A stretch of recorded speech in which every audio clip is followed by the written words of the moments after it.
sholli wa sallim wa barik alaihi. Bapak, semoga kita bisa jangan dipanggil lagi oleh Allah Subhanahu wa taala untuk bisa berziarah, berdoa tempat yang penuh mulia, yaitu di Raudatul Rasulillah sallallahu alaihi wasallam. Bapak, kita kemarin sudah merasakan bagaimana ketika kita menginjakkan kaki di Raudah, bagaimana kita merasakan indahnya, nikmatnya, nyamannya sholat dan juga berdoa di Raudah. Itu dalam keadaan kita terburu-buru dan dikejar oleh waktu, tetapi kita masih bisa menangis. Kita bisa bayangkan nanti ketika kita di surga, di tempat yang sama, tenang dan juga nyaman, tidak ada orang yang mengganggu, tidak ada syurtoh atau polisi, yalla haji yalla, tidak ada. Nah, makanya semoga kita ditakdirkan oleh Allah untuk bisa membersamai Rasulullah Sallallahu Alaihi Wasallam di surganya. Allah, amin amin ya rabbal alamin. Pesan dari saya juga satu, ibu bapak, ini sangat penting, saya harus sampaikan. Kenapa saya harus sampaikan? Karena ini adalah salah satu ladang pahala bagi ibu-ibu yang mungkin umurnya sudah sepuh dan tidak mampu untuk melakukan itu lagi. Apa? Di dalam kitab Imam Syatibi atau kitab Syatibiyah dikatakan, "Faya ayyuhal qari bihi mutamassikan mujillan lahu fi kulli halin fajilan hani'an mari'an waridaka alaihima malabisu anwarin min at-taj wal hula fama dhannukum bin najri 'inda jazaihi ulaika ahlullahi wa safwatul malak." Artinya, ibu bapak, kata Imam Syatibi, beliau sangat masyhur di kalangan para ulama dulu. Katanya apa? Faya ayyuhal qari, al-qari, seorang pembaca apa? Pembaca Al-Quran, penghafal Al-Quran. Faya ayyuhal qari bihi mutamassikan, berpegang teguhlah kepada Al-Quran. Kemanapun kita pergi, kemanapun kita melangkah, selalu menyempatkan sehari itu membaca Al-Quran itu, bapak. Ya, kenapa? Karena janji Allah Subhanahu wa taala, orang yang membaca Al-Quran, orang yang menghafal Al-Quran, maka katanya apa? Iqra'ul Quran fa innahu ya'ti yaumal qiyamah syafi'an li ashabi. Betul.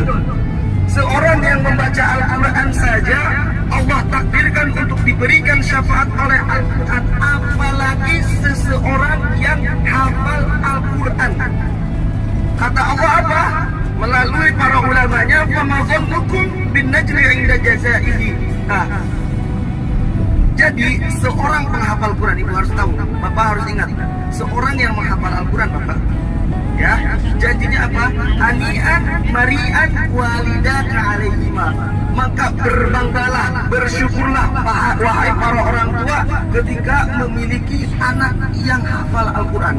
Ini sangat penting, ibu. Ketika memiliki anak penghafal Al-Quran, janji Allah apa?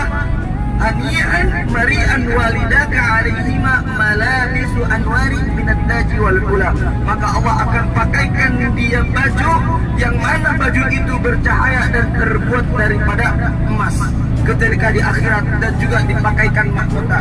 Itu ibunya loh, itu keluarganya. Hani'an mari'an walidaka alaihima. Jadi kedua orang tua ketika memiliki anak yang menghafal Al-Quran, anak yang hafal Al-Quran, maka janji Allah dia akan dipakaikan baju daripada emas dan juga bercahaya serta dipakaikan mahkota. Itu untuk orang tuanya. Bagaimana untuk anaknya? Bagaimana untuk seseorang yang menghafal Al-Qurannya? Ini sangat penting. Fama dhannukum bin najli 'inda jazaihi, katanya. Terus bagaimana prasangka kamu? Orang tuanya aja itu sudah dipakaikan mahkota. Nah, nikmat yang paling besar seorang penghafal Al-Quran itu, ada riwayat yang mengatakan bisa memberikan 70 syafaat kepada orang yang dia cintai, walaupun orang itu yang akan diberikan syafaat sudah ditakdirkan untuk masuk neraka. usahakan kalau misalkan bapak ibu sudah tidak bisa dan tidak mampu untuk menghafal Al-Quran, anaknya. Kalau misalkan tidak bisa juga, anaknya sudah pada besar, cucunya. Kalau misalkan nggak bisa juga, katanya apa? Kun aliman, au muta'aliman, au mustami'an, au muhibban, wala takun khumisan. Kalau misalkan nggak bisa, cintai orang-orang menghafal Al-Quran.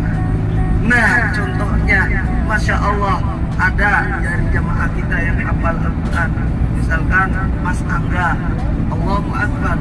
Nah, bagaimana beliau nggak mulia dan juga pasti dimuliakan, karena itu janji daripada Allah. Ketika kamu memegang akhirat, ketika kamu masukkan akhirat dalam hati kamu, maka dunia akan kamu genggam.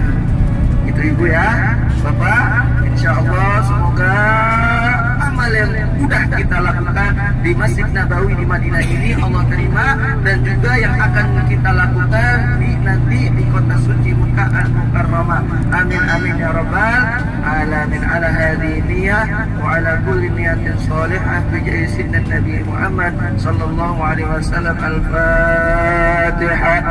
أعوذ بالله من الشيطان الرجيم. بسم الله الرحمن الرحيم. الحمد لله رب العالمين الرحمن الرحيم مالك يوم الدين. إياك نعبد وإياك نستعين اهدنا الصراط المستقيم صراط الذين أنعمت عليهم غير المغضوب عليهم ولا الضالين. Amin. Oke, selesai. Sekarang saya ingin bertanya untuk jamaah laki-laki, ada yang masih pakai dalaman? Mas Angga? Enggak, asli enggak? Aman. Enggak ada lagi ya? Ada yang masih pakai kaos dalam? Ada, aman ya semua ya? Itu yang sangat ditakutkan banyak daripada jamaah ketika sudah melafazkan niat, misalkan 10 menit sudah berjalan perjalanan kita ke Makkah, Ustaz, aku masih pakai celana dalam. Itu yang bahaya. Ya Mas Angga? Oke? Udah aman ya? Oke, insya Allah. Ya, tinggal berapa menit lagi kita akan sampai ke Masjid Kuba.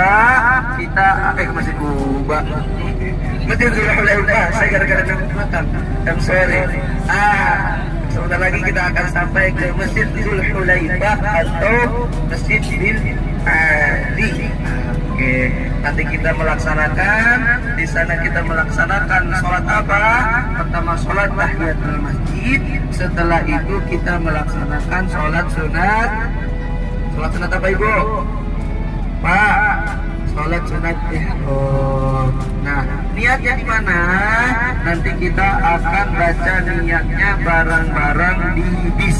Jadi sebelum bis jalan, kita melafalkan niat dan memantapkan apakah kita sudah mengeluarkan daripada 10 larangan apa yang sudah dilarang bagi orang-orang yang berihram.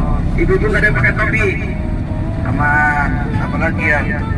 Ingat, ini harus apa namanya, harus ditekankan ya. Jangan sampai sembarangan nyambut rambut. Ya Mas Lingga, nanti tiba-tiba Mas Lingga iseng gitu gini kayak ibu siapa kemarin yang iseng yang gigitin buku. Nah, itu harus benar-benar ditekankan ya. Jangan tiba-tiba gini gatel dicabut, jangan. Atau bulu hidung misalkan gatel begini, jangan ya.